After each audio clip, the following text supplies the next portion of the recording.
కృష్ణా జిల్లా గుడివాడ నియోజకవర్గంలో ఎమ్మెల్యే వేణిగండ్ల రాము మీడియా సమావేశం నిర్వహించారు. ఈ సందర్భంగా ఆయన రాష్ట్రంలో వైఎస్ఆర్సీపీ పాలనపై విమర్శలు చేస్తూ ఆ పార్టీ అబద్ధాలను ప్రచారం చేసే విధంగా వ్యవహరిస్తోందని వ్యాఖ్యానించారు. ప్రజలు 2024 ఎన్నికల్లో సరైన తీర్పు ఇచ్చారని, తెలుగుదేశం పార్టీ భారీ మెజారిటీతో గెలిచిందని తెలిపారు. గుడివాడ అభివృద్ధిపై కూడా పలు అంశాలు ప్రస్తావిస్తూ గత పాలనలో అభివృద్ధి జరగలేదని విమర్శించారు. రాబోయే రోజుల్లో గుడివాడను అభివృద్ధి దిశగా ముందుకు తీసుకెళ్తామని ఆయన పేర్కొన్నారు. రకాల అబద్ధాలు వాళ్ళు మ్యానుఫ్యాక్చర్ చేయగలరు. అంటే ఎదురుగా నిజం కనపడుతున్నా కానీ కళ్ళు లేని కబోదులాగా ఏమాత్రం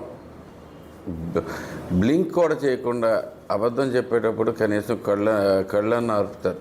అలాంటివి కూడా లేకుండా వాళ్ళు ప్రాక్టీస్ చేసి మరీ ముందుకు వస్తూ ఉంటారు. నిన్న గుడివాడలో జరిగిన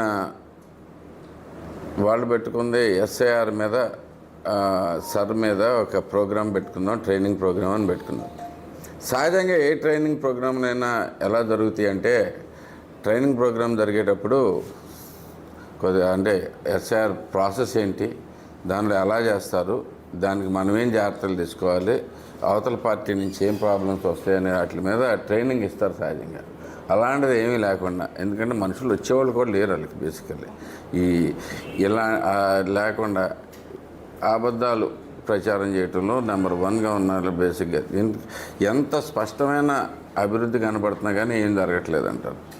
అబద్ధాలు చెప్పేదంతా వాళ్ళు, చెప్పింది చేయిందంతా జగన్మోహన్